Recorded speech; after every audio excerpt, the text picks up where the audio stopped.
আমার আব্বুর নতুন গরুর খামার এটা। আলহামদুলিল্লাহ সবকিছুর জন্য। আব্বুর তো অনেক রকমের বিজনেস আছে, এবার আব্বু গরুর খামার দিল। লাল জামা পরে গরুর কাছে আসছি, গরুর তাকানো দেখে তো আমি ভয় পেয়ে গেছি। আব্বু গরুর খামারটা করেছে আমাদের গ্রামের বাড়িতে। আমাদের গরুর খামার একদম নতুন, 1 মাসও এখনো হয়নি। খামারটা দেখতেই মেনলি এবার দাদু বাড়িতে আসা। আমাদের বাড়ির পাশে কিছুটা দূরে খামারটা। বাড়িতে তো এখন শুধু দাদি থাকে, আর আব্বু যেহেতু নতুন গরুর খামার করছে এখানে, তাই সপ্তাহে 2-3 বার আব্বুও আসে এখন গ্রামে। আর এবার আমিও চলে আসলাম আমাদের গরুর খামার দেখতে। এই জায়গাতে আমাদের গরুর খামারটা যেহেতু একদম নতুন, কয়েকদিন হয়েছে মাত্র গরুর খামারটা দেওয়া, তাই গরুও বেশি নাই। এখানে আছে টোটাল 7টা গরু। এগুলো সবই হচ্ছে ছেলে গরু। তারপর আমি আবার পরছি লাল কালার জামা। ওদের আশেপাশে যেতে আমি ভয় পাচ্ছি বারবার। এমন করে আমার দিকে লুক দিচ্ছে, ওদের চাহনি দেখে তো আমি একদম পড়ে যাচ্ছি। গরু সম্পর্কে তেমন কোনো আইডিয়া আমার নাই, তবে আমার আব্বু গরুর উপর এত ইন্টারেস্টেড কবে হলো আমি জানি না। হঠাৎ করে একদিন বলতেছিল, বাবা আমি একটা গরুর খামার দিব। আমি তো এত কিছু বুঝি না, আব্বু নিজের উদ্যোগে এই খামারটা দিছে। এখন যদিও নতুন, তবে ইনশাল্লাহ একদিন আমাদের গরুর খামারটা অনেক বড় হবে। সবাই দোয়া করবা। আস্তে আস্তে সাহস নিয়ে গরুদের কাছে গেলাম, আর এখন ওরা আমাকে কিছুই বলতেছে না। অনেকদিন ধরে ভাবতেছিলাম দাদু বাড়িতে আসবো, গরুর খামারটা একটু দেখে যাবো। অবশেষে এই বৃষ্টি বাদলের মধ্যে গ্রামের বাড়িতে চলে আসলাম, আর গরুদের সাথে দেখা করতেও চলে আসলাম গরুর খামারে। সবগুলো গরুই মাশাআল্লাহ আমার আব্বু নিজে হাট থেকে খুঁজে খুঁজে নিয়ে আসছে এদেরকে। আমার আব্বু আবার খুবই পরিশ্রমী মানুষ,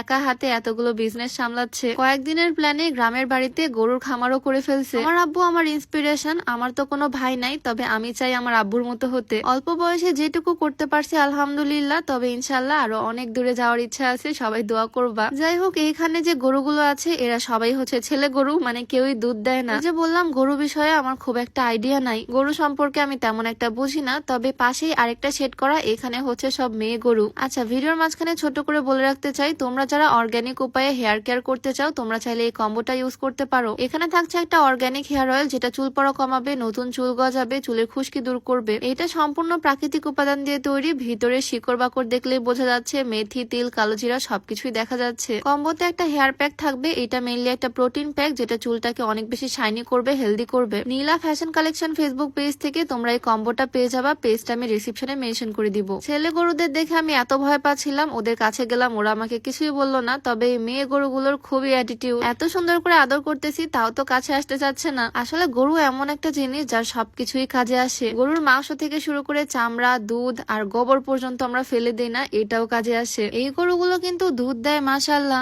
গরুগুলো দেখতেও ভীষণ সুন্দর। এদের শিং দেখে তো আমি একদমই ভয় পাচ্ছি না, তবে ওরা আমার আদর খেতেই চাচ্ছে না। এই কয়েকদিন তো শুধু আব্বুর মুখে গরুর খামারের কথা শুনতাম, আর এখন চলে আসলাম, নিজের চোখে দেখলাম আমাদের খামারটা। আমি ভাবি মাঝে মাঝে দাদু বাড়িতে আসবো, মাঝে মাঝে বাবার বাড়িতে যাব, কিন্তু সেটা আর হয় কই। সেই প্ল্যান করতে করতে বছরে 2-1 বারই গ্রামের বাড়িতে আসা হয়। এইবার ঈদের মধ্যেও আসতে পারবো কিনা জানি না, তাই আগেই এসে ঘুরে গেলাম, আমাদের গরুর খামারটাও দেখলাম। আমাদের গরুর খামারের ঠিক পাশেই হচ্ছে ঈদগাহ মাঠ। মাঠটা একদিন আগে প্লাস্টার করা হয়েছে। এই মাঠে কিন্তু ঈদের দিনে মেয়েরাও নামাজ পড়ে। বিয়ের আগে যখন এই গ্রামে আমি ঈদ করতাম, তখন আমিও নামাজ পড়তে আসতাম ঈদগাহ মাঠে। অনেকের এলাকাতে হয়তো মেয়েরা নামাজ পড়ে না, যেমন আমার শ্বশুর বাড়ির এলাকাতে মেয়েরা বাড়িতেই নামাজ পড়ে ঈদের নামাজটা। তবে আমাদের গ্রামে মেয়েরাও ঈদের নামাজ পড়ে। মেয়েদের জায়গাটা পিছনের দিকে পুরাটা পর্দায় ঘেরা থাকে। যাই হোক, আজকে তো আমি পুরা গ্রাম একদম লাল টুকটুকে পরি সেজে ঘুরে বেড়াচ্ছি। আজকে আমি যে সুন্দর লাল টুকটুকে ড্রেসটা পরছি, এটা Sumaiya fashion BD Facebook page থেকে নেওয়া। ড্রেসটা খুবই সুন্দর। ড্রেসটা হচ্ছে একটা 3 পিস গোল একটা গাউন, সাথে ওড়না আর প্যান্টও আছে। সামনেই তো ঈদ, ঈদের জন্য এরকম সুন্দর সুন্দর গর্জিয়াস ড্রেস তোমরা Sumaiya fashion BD Facebook page থেকে নিতে পারো। পেজটা আমি ডেসক্রিপশনে মেনশন করে দিব। যাই হোক, তো আজকে আমাকে এই লাল টুকটুকে ড্রেসটা পরে কেমন লাগতেছে কমেন্টে জানিও অবশ্যই। তো ভিডিওটা এখানে শেষ করছি। সবাই ভালো থাকো, আল্লাহ হাফিজ।